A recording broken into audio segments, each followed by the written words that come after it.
Hey guys, welcome back to my channel. So today we're going to be looking at Ruby Franke's infamous journal, right? Now I know I'm a few days late doing this, but the reason is because I read it cover to cover, right? 64 pages. Some people who covered this didn't even do that. But you know, I had to read the whole thing just to get a feeling of what was going on, so I knew firsthand rather than just reading it in the news. Now, I've got to warn you that what we're about to go through is quite horrendous and quite triggering in many different ways. It depicts CA, and it's quite horrible, right? If you can't handle it, then don't worry, don't watch, that's fine. It does show that Ruby deserves every single little thing that she gets. If you didn't get the message the first time when it all came out about what she had done to those kids, then while reading this and seeing what she herself has written about the abuse is just horrendous. We're not going to go through all the pages, but I have selected a good few that will give us a good idea of exactly what those kids went through. July 9th, 2023, Sunday. R turns 12 tomorrow. I never envisioned him being 12, still pooping and peeing himself. Satanic choices lead one to becoming destitute, even in the most affluential homes. So she's complaining that he's 12 years of age and he's still pooping and peeing himself, and doesn't cross her tiny little mind that the reason he might be doing this is because he is like afraid, he's scared, he has emotional issues, and that's all brought on by her. And to her, it's because it's some sort of satanic thing, right? July 10th, 2023, it's R's birthday, and he doesn't even know what month it is. So I guess no birthday was celebrated for the young boy, which is very sad. Obviously, everybody deserves a birthday, even if it's by this this most awful of mothers. E and R have been in so much deviant behavior. They won't control their bodily functions. They are both furious. Their selfish, sinful lifestyle is being intervened upon. I told R he emulates a snake. He slithers and sneaks, looking for opportunities when no one is watching, and then he scurries. If he wants to emulate a snake, he needs to be 100% obedient with exactness. No wavering, no hiding. Lovely. Lies. I mean, all the time. He is a compulsive liar. I never would have suspected. This entire experience is a shock to my system. I never now is what?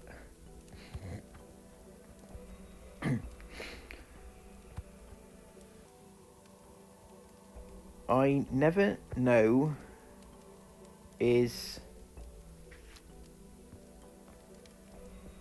R is the cold dead heart.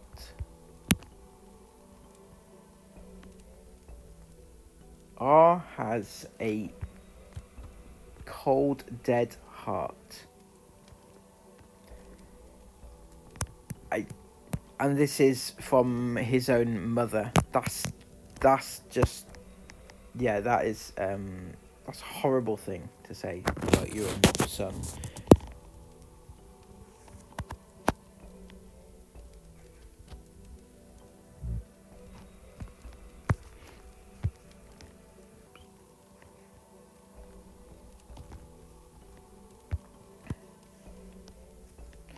I told R that he needs God. I invited him to fast and to pray. R is in and out of possession. He is workable and calm for a bit, and then angry and defiant the next. The only consistent thing about R is that he lies. So she's saying here that he is basically being possessed, and this is a good example of the beginnings of how her mind is working against his, and it's not good. E is better behaved with Jodie. She likes to think she can manipulate me. I give her a pixie haircut. All her long hair is gone. No more distracting with hair. Now, again, I've mentioned already that the cutting off of the hair is disgusting. It's horrible. It's like a huge violation, and it's demeaning to the child, right? R told me he would rather have a glass of water than me as his mother. Well, I don't bloody blame him, to be honest with you. But the reason he's saying that, I'm guessing, is because he's fucking thirsty and you're not feeding him with water. His basic needs, his basic human rights. And yes, I'm sure he does want water instead of you as a mother. 11th of July, big day for evil. Evil, indeed. E manipulates me. She won't scream when Jodie is around, but with me, she wails all night. E screamed, cried, and would hit her head on the tile floor. Today, Jodie confronted her. E admits to putting on a show for her mother. E says she wants to be pitiful. R was told to stand in the sun with his hat on, with his sun hat. He is defiant. No, I tell him a couple more times.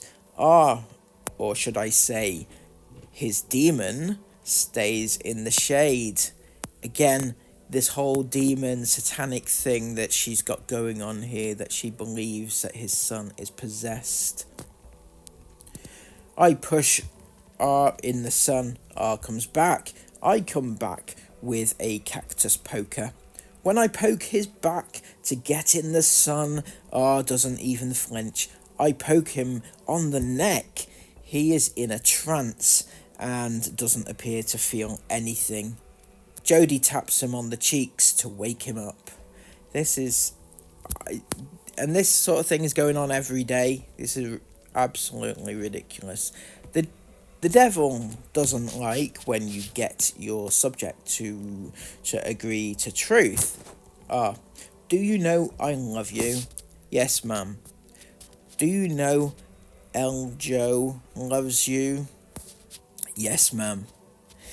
Do you know the Saviour loves you? Yes, ma'am. R wants out of his outcomes. After our talk, R stays in the shade. I take my old mop water and go to R. I show him the water, then I pour the water on R. It's hot outside. It feels good, doesn't it? Yes.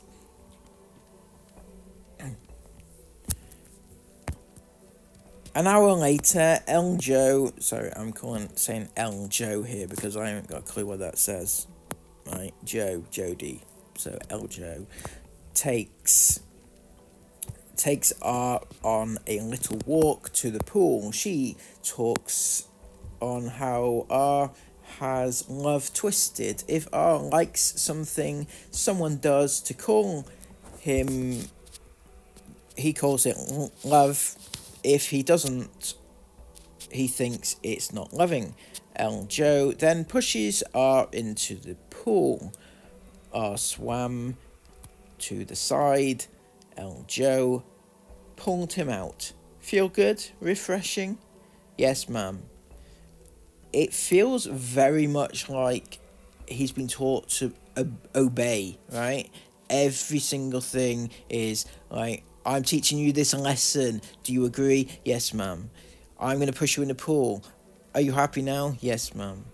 It's very like they're trying to break him, if you like. I went out a couple hours later, asked if he wanted the pool again. Yes, ma'am. Will you let me push you in? Laughed, and then tried not to get too excited.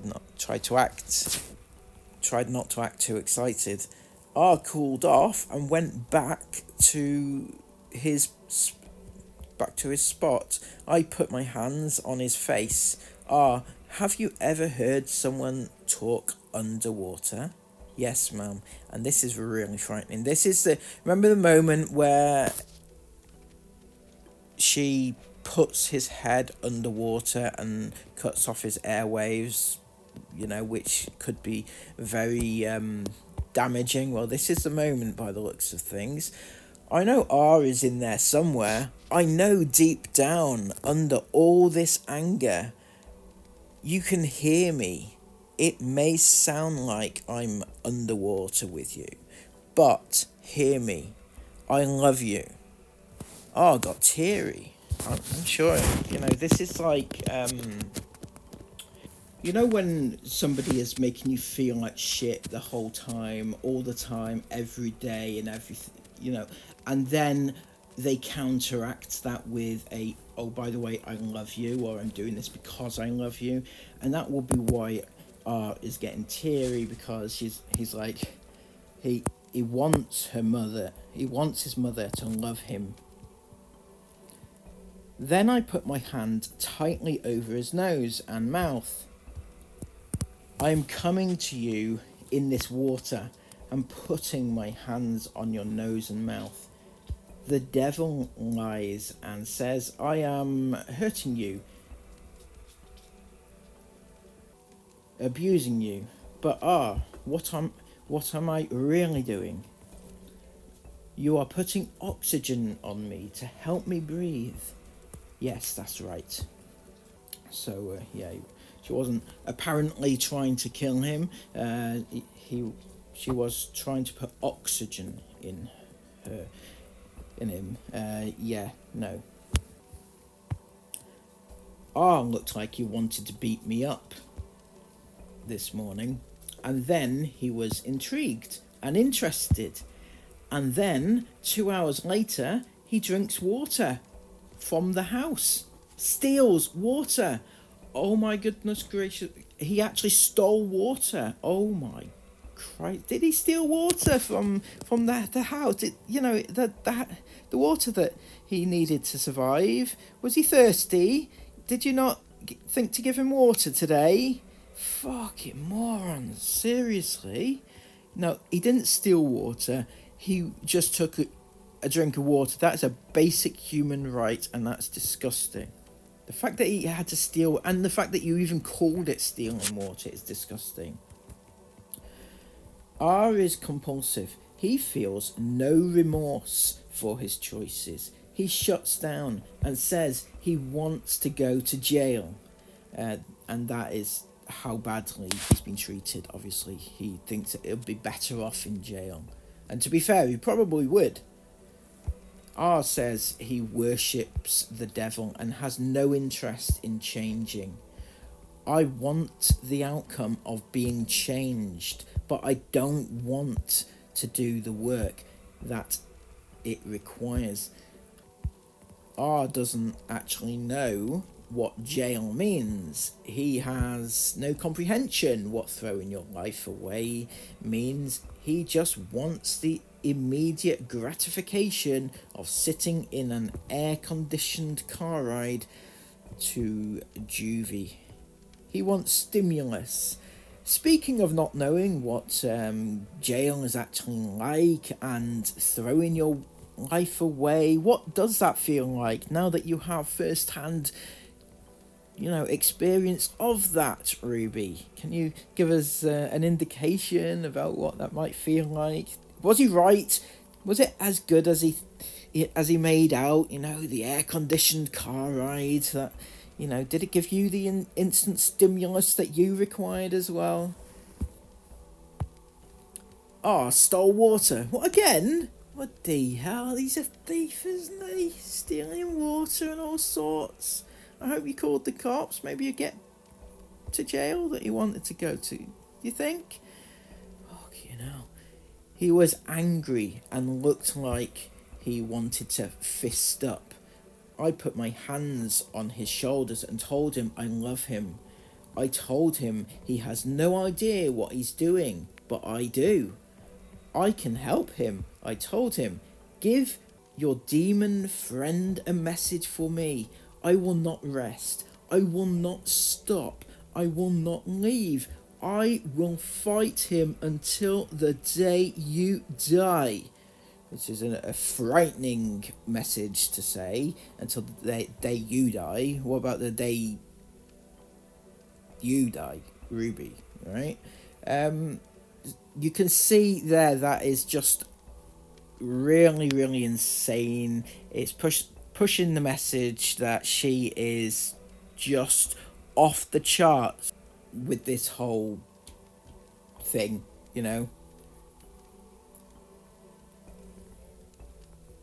I have the power of God, and he must obey. I beat Satan. I win. Then I looked in R's eyes, and with power and authority commanded, "Get out! Now! Go!" R immediately smiled, cried, slumped, softened. He's gone. He left.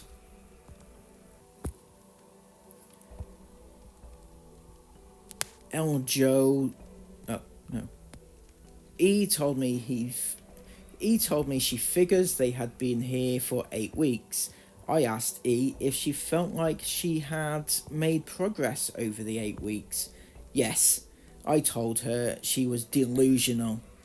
She had made no progress. She continues to lie and manipulate. Last night, her screaming and trance head and her head banging were evidence of no change.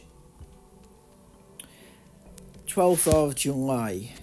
Took the kids on a 4-hour car ride. We stopped at Gunlock Lake and I shared my love for them.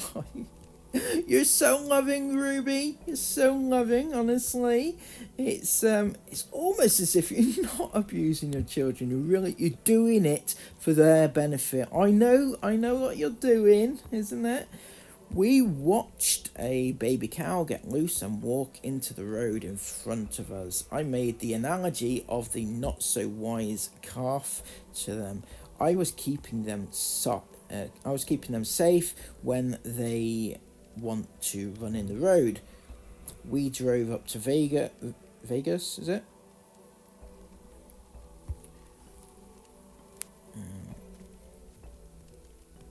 When we got home to Eljo, I let R know she has hardened her heart and will do one more day of fasting to invite her to be humble. E flips out and begins ranting. She refuses to get up.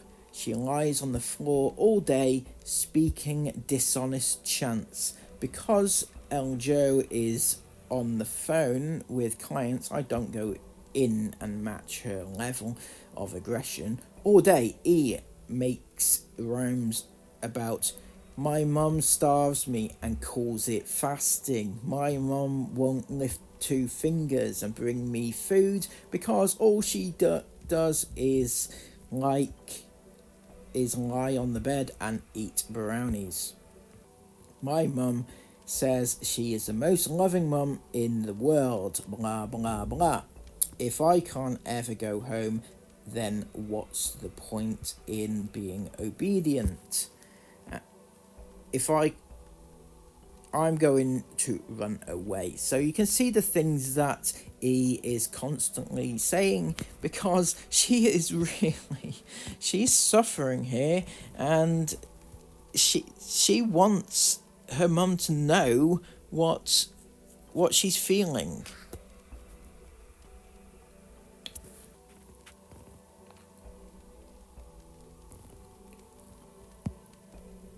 I cut more off E's head. We doused her with water in the dog wash. E said she wanted to run away. Jodie told E she has no idea what is waiting for her. I'm not sure if that's a good thing or a bad thing. I can only imagine it's bad. But as you notice there, they're cutting off her hair again to punish her and to make her feel like shit. Yeah. These selfish children are so selfish. They should just obey you, shouldn't they? They should just obey and do whatever the hell that you want them to do, because you are their master. Children who desire only to take, lie and attack have zero understanding of God's love for them. They don't know Eljo is selling her home, this priceless Snow Canyon gem, so she can purchase land where these two can work. Aren't they so lucky that you are... Well, that Jodie is willing to sell her house just so that it can get a better house, a more productive house, so that they can have work to do. Oh my god, they should be praising you, shouldn't they? They shouldn't be complaining. Eljo, she has been looking for property with Soros Cactus and is feeling more imminent the need to get these kids to open land. She is willing to consider less than ideal property for them. This is a spiritual matter. I can't in good faith leave you with these two gremlins. Jodie is just, she is like this queen. She's come, like an angel, come from heaven to protect Ruby from the evil kids that are taking over her life. I won't do that. Those are God's children. Sorrows don't matter when souls are on the line.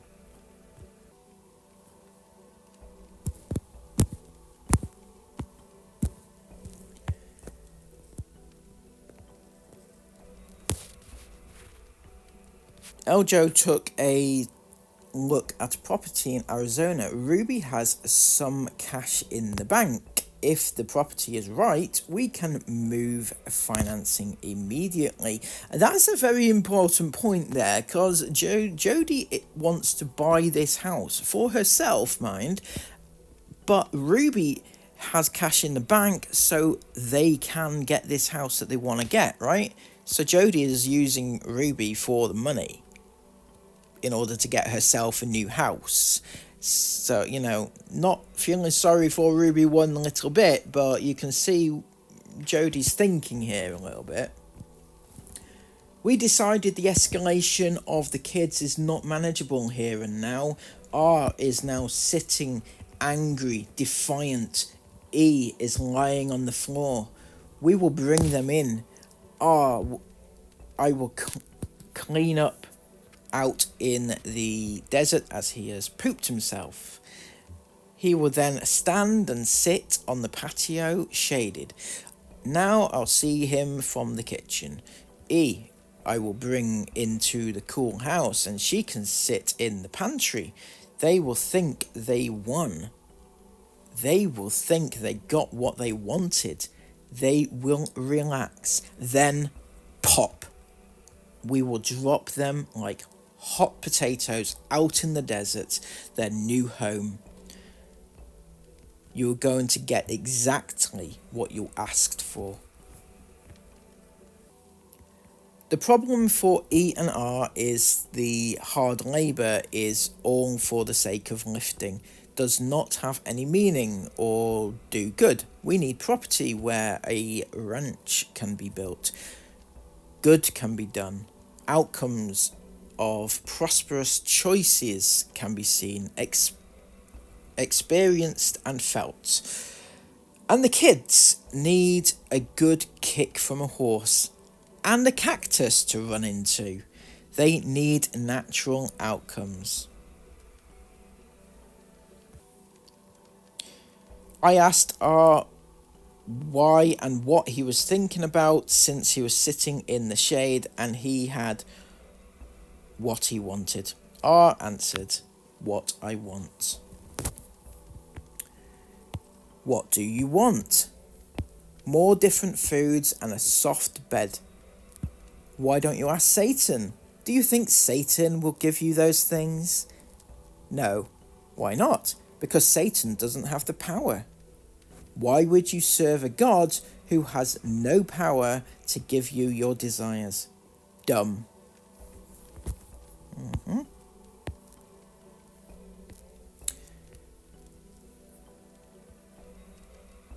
E had another episode with demons. She gives herself to them. She agreed to stop being deceptive with her facial expressions and crying and whining. Whining is the devil's voice. Whining is always a demon. E's hurt facial expressions blame me for her misery. It is E at the centre of her misery. Her face is deceptive. After E did stairs, she sat on the park bench looking at the mountain views. She was told to sit and be still and eat her dinner: carrots, hummus, and grilled cheese and water. E, in a power play, brought her empty plate to the door and then removed her sun hat. In a power play, that sounds like the worst power play ever. She had the audacity to bring her empty plate after she's finished to the door, which would actually, for most people, be actually quite helpful, but apparently it's a power play. 14th of July. E woke up. I reminded her that if she whined, cried, or squinted her eyes at me or soured her face, I would be buzzing her hair. If she is going to act sick, she can look sick. Buzzing her hair, taking all her hair away is disgusting, but also to say that you look sick when you have your hair cut off, right? That, the connotations with, like cancer patients, I'm guessing that's what she means. That's sick in itself. She agreed with a smile. I told her because she didn't listen, she might before.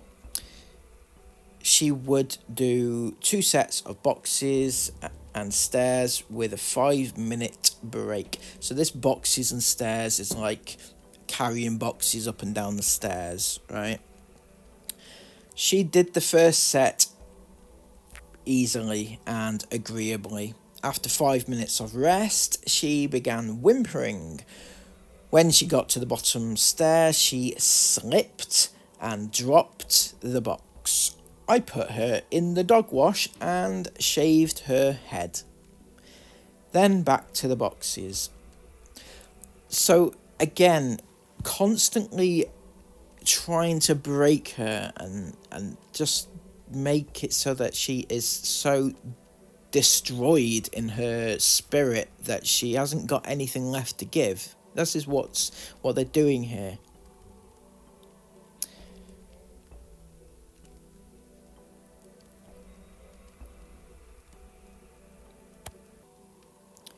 I can help you find relief. You have told so many lies about me that you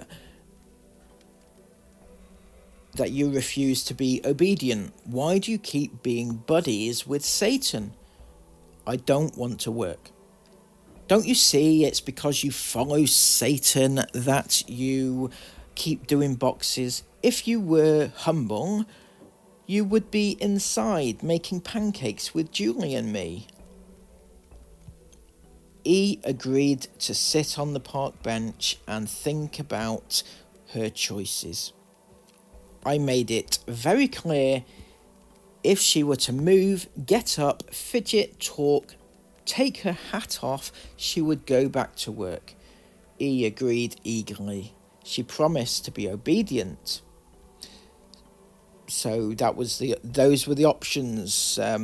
Far be it from me to complain here, Ruby, but was there any schoolwork being done whilst this was happening? You know, just maybe education, or is this the education just sitting around on a park bench because you can't be bothered to do anything to help your child, and you just want her to sit there doing nothing just as a punishment or whatever it is that you think it is. After an hour on the bench, Eve began moving and looking around. I pulled her into the house and gave her more boxes. Now to R. You like sleeping on the hard ground, do you? I slept in a soft bed. R says, I slept really well. You are mean. Do you enjoy being mean? Yes, ma'am. Do you expect me to feed you? Yes. I get big over him. I will feed R. I will not feed a demon. So I will check on you in a bit. And if you want food, then be prepared to tell the truth about your behaviours. Tell the truth of who I am. An hour later. You ready? No, ma'am. So you would rather have no food and worship the devil? Yes, ma'am. E does first set of boxes decently. 10-minute break. E upset to do boxes. E gets them done. Sits on the park bench 1 minute, then picks Joe's blossom off the plant, defiant. More boxes, she refuses, goes to sleep on the basement floor. So as you can see, they did in fact get to sleep on the basement floor, and if you've seen the pictures of what the basement looks like, it looks horrendous. It's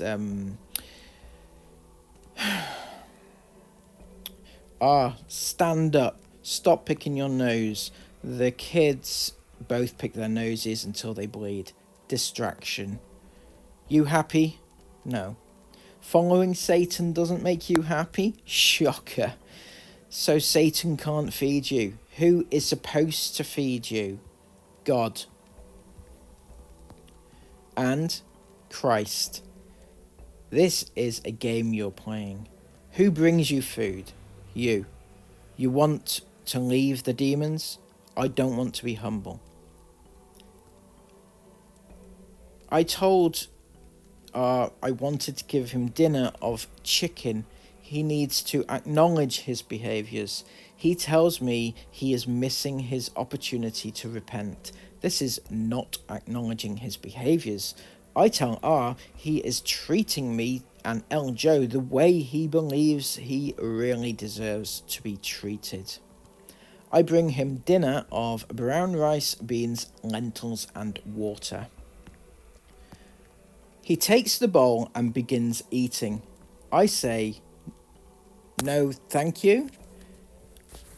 Are you going to acknowledge the woman you've been abusing just brought you dinner? R says, well, I would say thank you, but I wouldn't really mean it. With that, I reached down and grabbed his dinner and said, wow, wow. R tried going back on what he said with some explanation, and I stopped him. I will not talk with a demon. Your soul is damned, and I will not hear your damnable words. straight to bed. So she teased him with some food and just took it away from him. When E was outside today and it was hot, she acted like she was dying. So pitiful. I told her, E, the heat in hell is much hotter, and God is going to burn the wicked. So either get used to it or start changing. I don't really believe that's actually going to happen.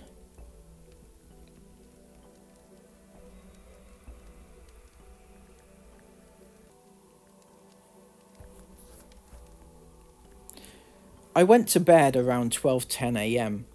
E on the floor next to my bed, R on the patio outside my sliding glass window. So as you can see there, that E is sleeping on the floor whilst she's in bed, and R is sleeping on the patio outside, right?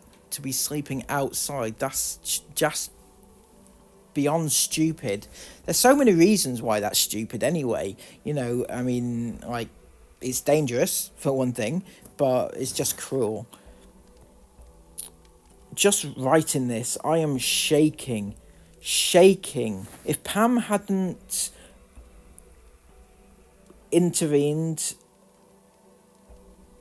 or hadn't volunteered to take A to American Fork for her ALT test, then I would not have been here, and my life and Jodie's and my family's would forever be different. At 2:45 a.m. I woke straight up, out of bed, straight up.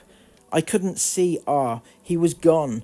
I opened the sliding glass door and there was no sign of him.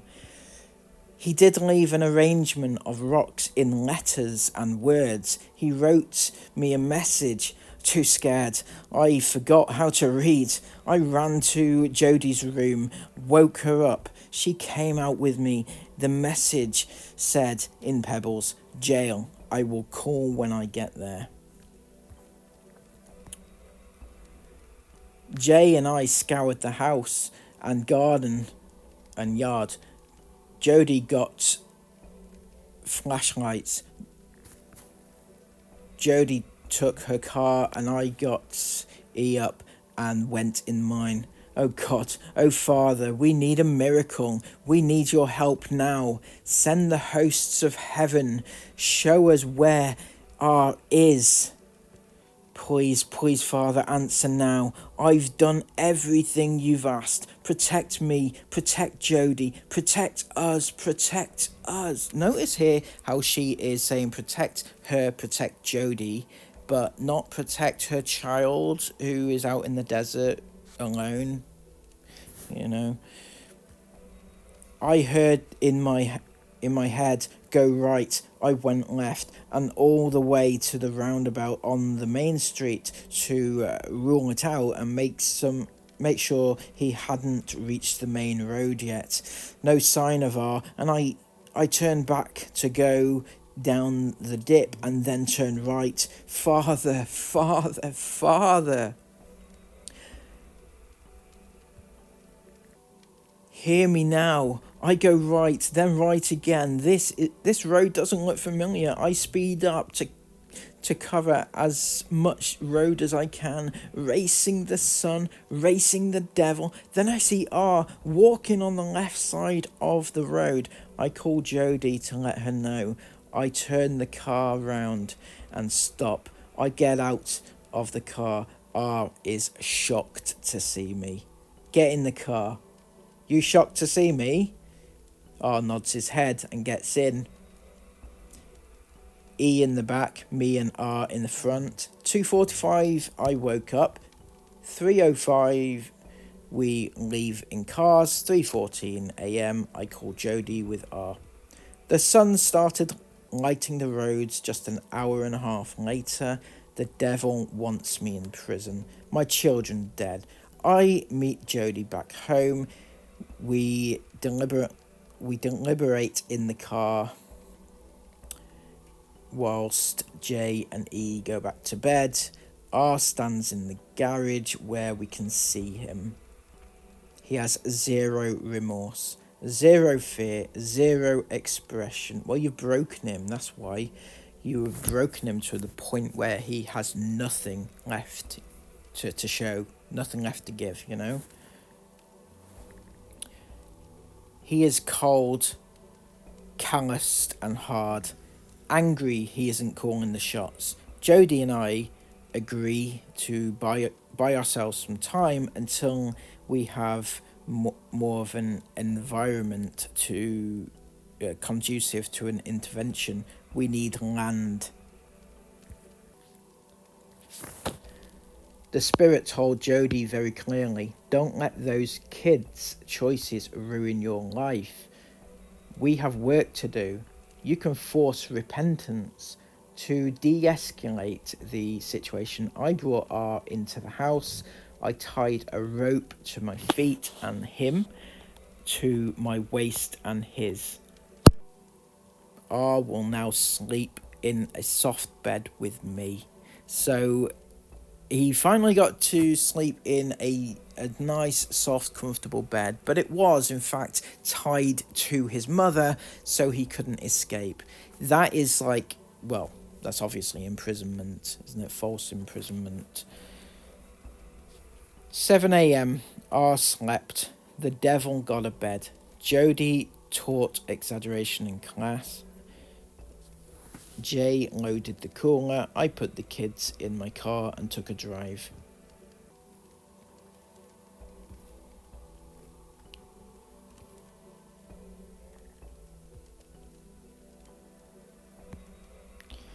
E and Jodie take off to Tuscan. I drive back to the house with R. He comes in the house. He doesn't leave my sight. I feed him chicken, rice, lentils, beans, but add a glass of milk. He sits at the counter and eats.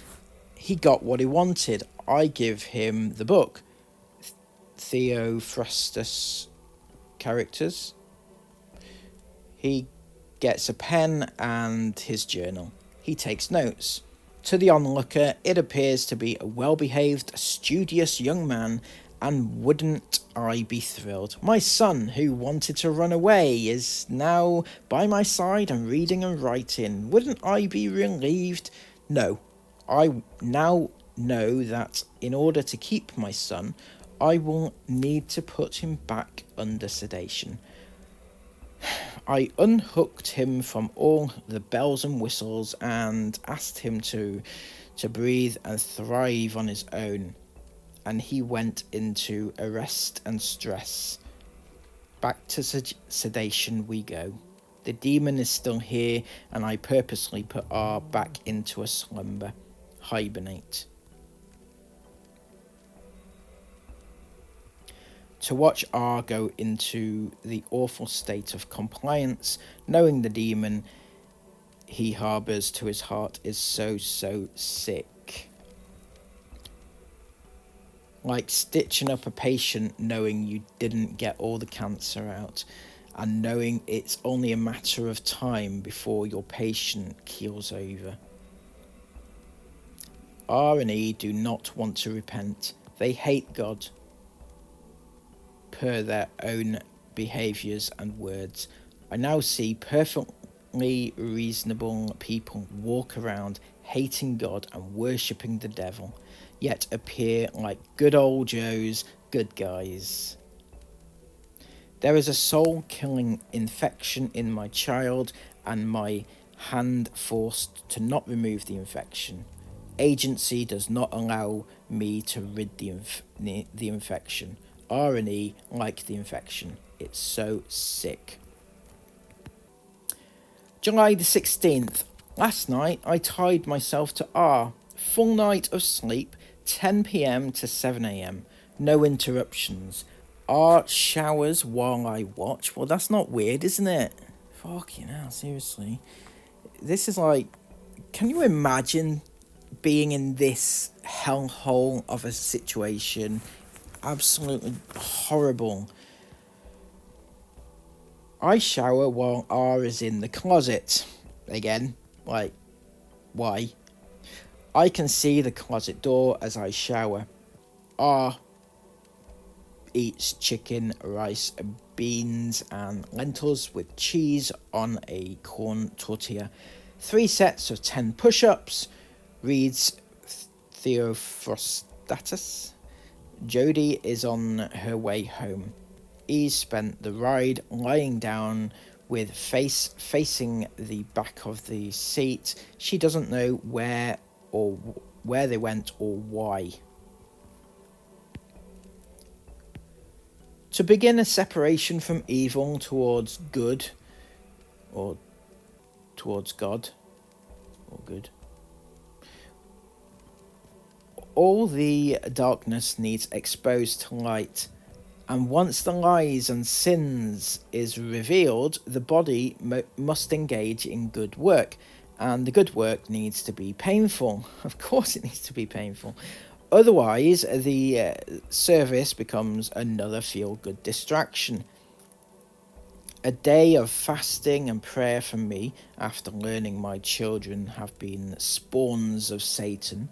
R has been out of control. Pee, poop, lie, steal, run away. E crying, wailing.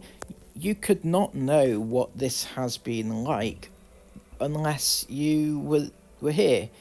Jodie and I took E out to the desert. She refused to stay quiet and would scream and scream. Jodie found a reservation cemetery, Chimwit's Cemetery. She went out in the heat barefoot.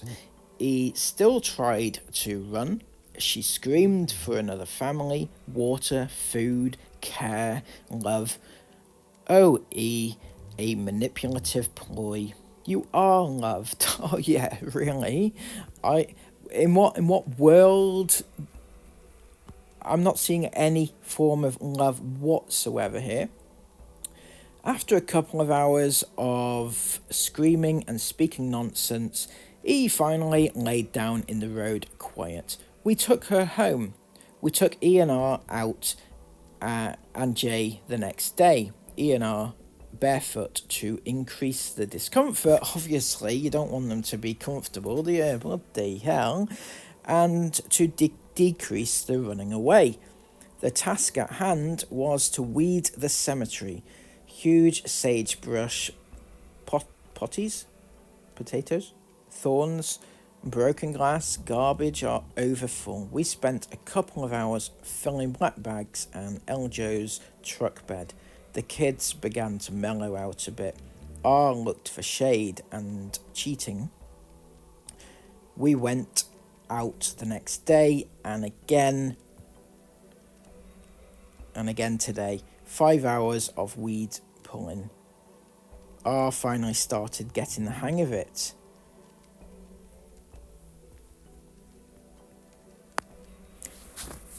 E this week perpetually screamed outside.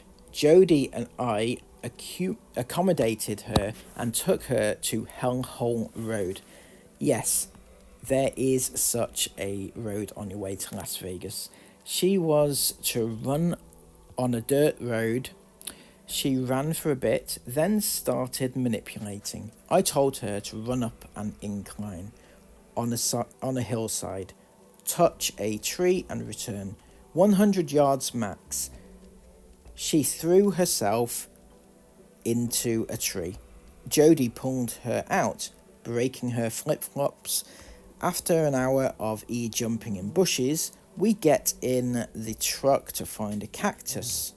E walked straight up to the cactus and threw herself into the middle of it. It was unhuman. She acted like it didn't hurt at all. She cuddled right in. I watched her press her foot up against the cactus. I watched with my mouth open. She is so numb. After being cozy with the cactus, E got up and spoke with Jodie for about 10 minutes. Jody and E walked to the truck and I rolled down the window. E said, "May I have permission to speak?" "Yes." "Can I have another chance at running the hill?" "Yes." We get in the truck and drive up to the hill. E gets out and comes to my window. "Mother, what would you like me to do?" I instructed her to run to the dead tree and then come back. E replied, "I would rather jump into a cactus."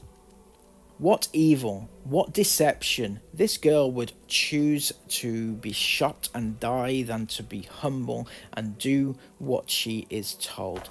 There is no pain point where she won't turn. The next day, July 30th, we put E in the closet to contemplate what to do. She screams much of the day. She doesn't get water if she screams. She refuses to eat. R becomes aggressive and destructive. He started banging and hitting doors. I went in and kicked him. Knock this off. R continues to be destructive and violent. I put on a pair of boots. I went in and kicked him again. You want me to stop? What are you getting from Satan when he tells you to kick the door? Nothing but more pain. You want me to help you? Yes? No? You want me to feed you? Yes? No. You want me to shower and provide for you? Yes. No. You want to serve the devil and fight me and destroy all that I have provided and then expect me to give to you. Go ask the devil to help you. Go ask the devil to feed you. I left R quiet, contained in the closet. I did leave him yelling. I get that you're rageful. I get that you're angry. You should be. But you've got to aim the anger in the correct direction. You keep aiming it at me. That's because you're fucking You are causing him pain. And denounce Satan. When I left, R was quiet for a bit and then started calling Satan a big lying piece of bologna. August 27th. This is the last entry before Ruby gets arrested. So this was like 3 days before the arrest. A visited for a week last week. I picked her up last Sunday the 20th and took her home to Springville on Friday. J, A and Pam and I packed 20 boxes and took them to a storage shed in Springville. A gave her 2 weeks' notice. R spent the 22nd to 25th peeing and pooping. He is out of control. He is defiant, abusive, and mean. He refuses to do what he is asked. Just when I think we found a technique that will work, R digs in and fights harder. Willing to try anything that would grab his attention, I whipped him with a belt yesterday. E2. She peed all over Jodie's garage floor, screamed at her and lied to her. She is out of control.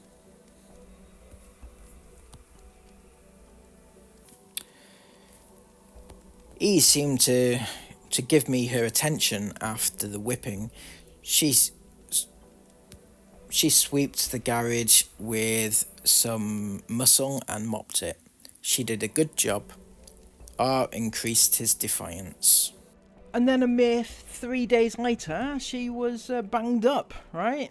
She got caught out because clearly the abuse and everything was deteriorating and getting worse and worse and worse, and to the point where the kids just said no more.